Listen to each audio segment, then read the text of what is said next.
नमस्कार to all. आज मैंने जो क्वेश्चन लिया है वो क्लास 9 का लाइन्स एंड एंगल्स का क्वेश्चन है। क्वेश्चन है इफ PQ इज पैरेलल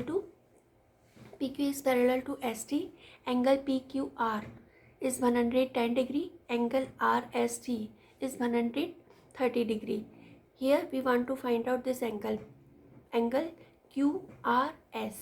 तो यहाँ पे QRS एंगल पता करना है। तो ये एंगल जो है कब होगा, जब यहाँ पे एक स्ट्रेट लाइन वाली थ्योरम का यूज़ करके या रिलेशन का यूज़ करके अपन ये वाला एंगल फाइंड आउट कर सकते हैं। तो यहाँ पे एक लाइन होनी चाहिए। तो अपन क्या करेंगे कि यहाँ पे R से गुजरती हुई एक लाइन AB ड्रॉ करेंगे। वो लाइन जो होगी या तो PQ के पैरेलल कर लो या फिर ST के पैरेलल कर लो। तो अपन क्या करेंगे कि draw a line AB is parallel to ST। और अपने को गिवन क्या है, सिंस ये गिवन है PQ is parallel to ST और अपन ने ड्रॉ किया AB is parallel to ST। तो AB भी ST के पैरेलल है और PQ भी ST के पैरेलल है। तो AB और PQ भी आपस में पैरेलल हो जाएंगे। तो यहाँ पे AB is parallel to PQ आ गया। फिर इसके अंदर अपने को पता है कि अगर ये दोनों लाइन पैरेलल हो, ये दोनों लाइन समांतर हो, ये एक ट्रांसवर्सल लाइन काट रही हो, तो ये दोनों जो एंगल होंगे वो कोइंसिडेंट एंगल होंगे, से आंतरिक कोण होंगे और इन दोनों एंगल का जो सम होगा वो 180 डिग्री होगा।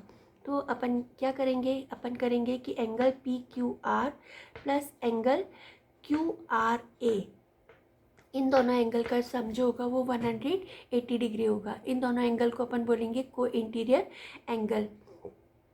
कोइंटीरियर एंगल, इस एंगल की जो वैल्यू दे रखी है वो 110 डिग्री दे रखी है। तो 110 plus angle QRA is equal to 180 degree. फिर इसके आगे कोई साइन नहीं है तो इसके आगे अपन प्लस का साइन मानेंगे। फिर ये इधर ट्रांसवर्स होकर के माइनस में हो जाएगा। तो ये QRA is equal to 180 minus 110 हो जाएगा। फिर एंगल QRA 180 में से 110 को माइनस करेंगे तो अपने पास 70 डिग्री आ जाएगा। अपने पास ये एंगल जो आ गया वो 70 डिग्री का आ गया। अब अपने को ये वाला एंगल पता करना है। तो ये वाला एंगल के लिए भी सेम थ्योरम का यूज़ करेंगे कि ये दोनों लाइन जो है वो पैरेलल है और ये दोनों एंगल जो है वो कोइंटीरियर एंगल है। तो इन दोनों एंगल का सम जो होगा वो 180 डिग्री होगा। फिर 180 में से 130 को माइनस करेंगे तो अपने पास ये वाला एंगल जो आ जाएगा वो 50 डिग्री का आ जाएगा। Again angle TSR plus angle SRB, इन दोनों का सम जो होगा वो 180 डिग्री होगा। क्यों होगा, क्योंकि ये दोनों एंगल जो है वो कोई इंटीरियर एंगल है। फिर इस एंगल की जो वैल्यू दे रखी है वो 130 डिग्री दे रखी है। ये इधर प्लस का है, इधर आकर के माइनस का हो जाएगा। तो 180 में से 130 को माइनस करेंगे तो ये 50 डिग्री हो जाएगा। फिर ये वाला एंगल आ गया अपना 70 डिग्री और ये वाला एंगल आ गया अपने पास 50 डिग्री। फिर ये तीनों एंगल जो दे रखे हैं वो एक लाइन पर दे रखे हैं, इस लाइन की R पॉइंट पर दे रखे हैं।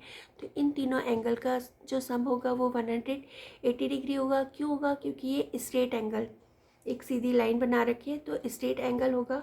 तो ये तीनों एंगल कौन कौन से, angle QRA plus angle QRS plus angle SRB, इन तीनों का जो सम होगा वो 180 डिग्री होगा। क्यों होगा, क्योंकि स्ट्रेट एंगल है। फिर इसकी जो वैल्यू आई वो 70 डिग्री आई। ये अपने को फाइंड आउट करना है, ये वाला एंगल फाइंड आउट करना, और इस एंगल की जो वैल्यू आई वो 50 डिग्री आ गई। फिर इन दोनों को अपन प्लस करेंगे तो ये हो जाएगा 120 डिग्री। फिर ये इधर प्लस का इधर ट्रांसवर्स होकर के माइनस का हो जाएगा। तो 180 में से 120 को माइनस करेंगे तो ये एंगल QRS जो आ जाएगा वो 60 डिग्री का आ जाएगा। I think you all have understood. If you have understood please like share and subscribe. Thank you for watching my video. Love you all.